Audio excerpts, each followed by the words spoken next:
म त यहाँ आउँदै छुइनँ त नि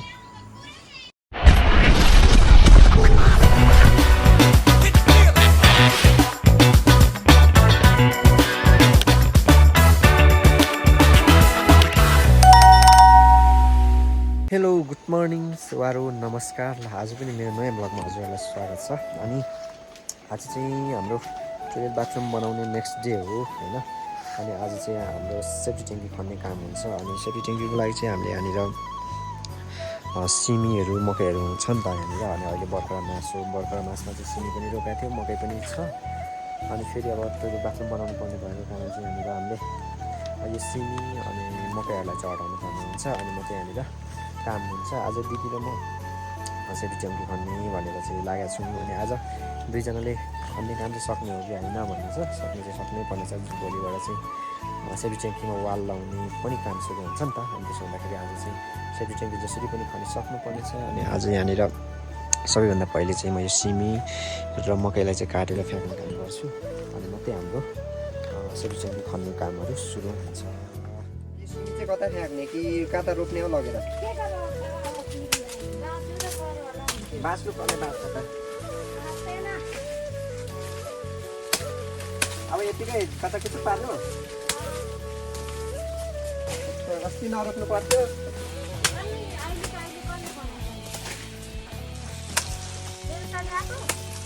बेलुका छैन बाँच्थ्यो होला हौ यो सिमी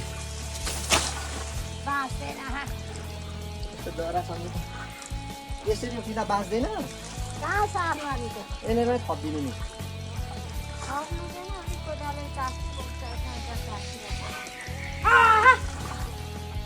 अब यहाँनिर सरसफाइको कामहरू चाहिँ सक्यो यहाँनिर सिमीहरू पुरै थियो अब यो सिमीहरू मर्ने नै भयो टोइलेट बाथरुम बनाउनु गर्ने अब चाहिँ सरसफाइ सक्यो अब मेरो खन्ने काम सुरु हुन्छ अब दिउँसो घरमा आज पुऱ्याइने हो कि नपुऱ्याइने हो पुऱ्याउनु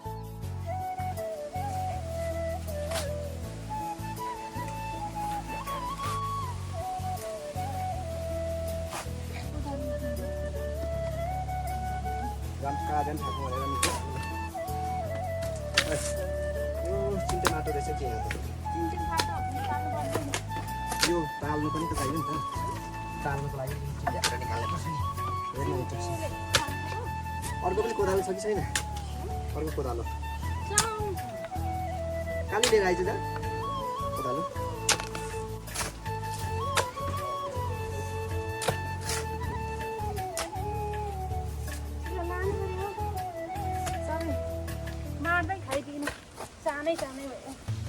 नछोड्नु नि अनि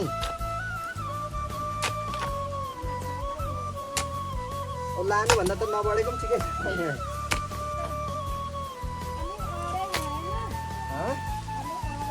कस्तो अरे यहाँ बस्छ नि त त्यहाँ बस्छ पापिन त्यहाँ यसरी यस्तरी नाप्ला त्यहाँ यसले काट्ने सिक्का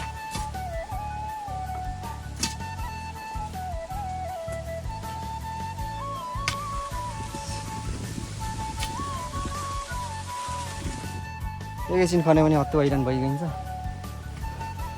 तँलाई त मजा छ नि खन्नु मात्रै हो मलाई माटो फ्याँक्नु कति गाह्रो छ खन्नु र फ्याँक्नुमा त धेरै फरक छ त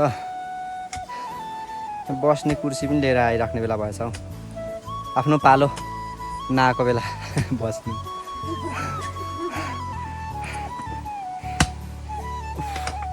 साह्रो गर्मी हो साह्रो गर्मी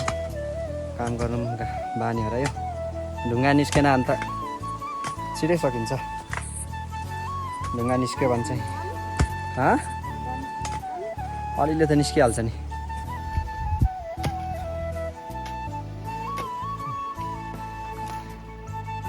भित्तामै हो त्यता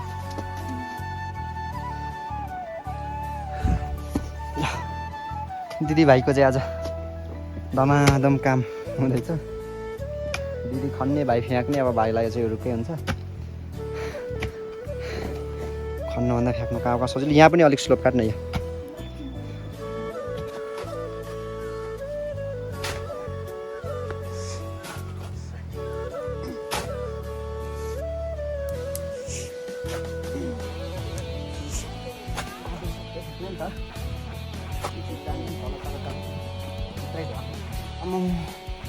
हत्तु हैरान निकै गहिरो भयो गलेर हैरान पर खन्दैछन् कसै चाहिँ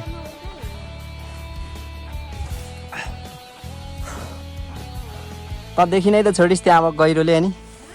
गहिरोले देखि नै छोडिस् त्यहाँ हराइ गइस् तेरो हाइटै त्यति रहेछ 3 फुटमै हराइ जाने रहेछस् त 3 फुटमै हराउने रहेछस् बल्ल बोक्ने केटाहरू आएनन् आज निकाल्दैछन् कि के गर्दैछन् कोनी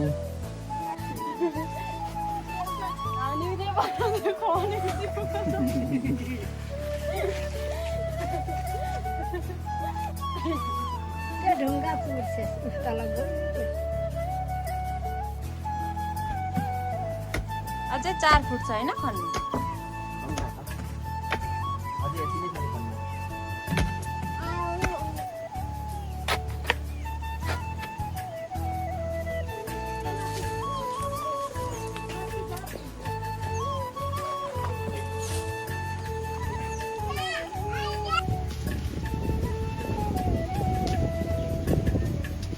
अब चाहिँ हाम्रो हाल त लगभग 6 फिट जस्तो पुग्यो अब चाहिँ भोकले पनि काम गर्न सक्नु छोड्यो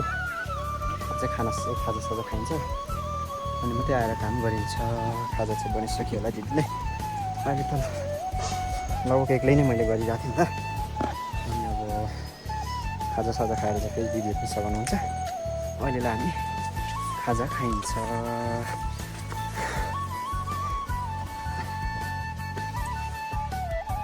खाजा पनि भयो खाजा साजा पनि खाइयो अब फेरि अब काम कन्टिन्यू गर्नु पऱ्यो आज चाहिँ खाडल पुऱ्याइन्छ कि भन्ने हो खाडल चाहिँ लगभग 6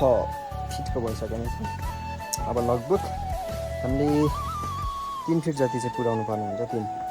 3 फिट खन्नु पनि निकै टाइम लाग्छ नि त होइन अनि अब चाहिँ मेरो काम सुरु हुन्छ अब चाहिँ मेरो दिदीले पनि फेरि सघाउनुहुन्छ होइन दुईजनाले गरेर चाहिँ पालै गर्दाखेरि चाहिँ हामी सक्छौँ होला भन्ने छ आज जसरी पनि सकेर भोलिबाट वाल लाउने काम चाहिँ सुरु गर्ने हाम्रो हो पक्कै पनि हामीले आज खाडल चाहिँ खन्न सकिन्छ यहाँ ढुङ्गा निस्केको भए चाहिँ ढुङ्गाले गर्दाखेरि काम रोकिन्थ्यो तर ढुङ्गा भनेको निस्किए पनि त्यो मक्की गएको ढुङ्गा त्यो फर्स्ट पर्ने ढुङ्गाहरू चाहिँ निस्केको कारण चाहिँ हामीलाई काम गर्न पनि सजिलो भयो अब चाहिँ म पनि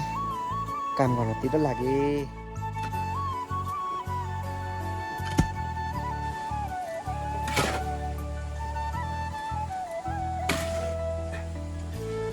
ल अब चाहिँ लगभगै म पनि डुबी जाने गरी खाल्डो खनिसकियो होइन अनि अब चाहिँ यहाँ माटो पनि फ्याँक्न सकिँदैन अनि माटो फ्याँक्नु नसक्नुको कारण ऊ यहाँनिर त्यो डब्बाबाट उचाल्दै निकाल्ने हो हामी चाहिँ अनि दिदीले तान्छ भाइले चाहिँ माथि तलबाट माटो लगाउँदै ठेल्दिने काम गर्छ पानी पनि आउन आँटिसक्यो हामी आज काम सकौँ भनेर बसेको तर काम सकिने कि नसकिने निकै छ नि त टेक न त्यहाँ एकै ठाउँ पारेर टेक भरे तान्नु सकिन्छ हुन्छ अलिक तल टेकिरहेको हो अब भरे तान्नु सकिन्छ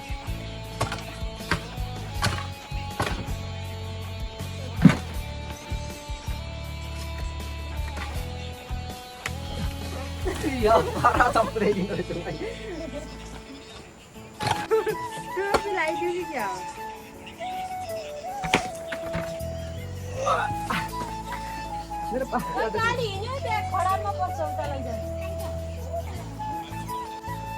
अब त्यस्तै 8 फिट डोर होइन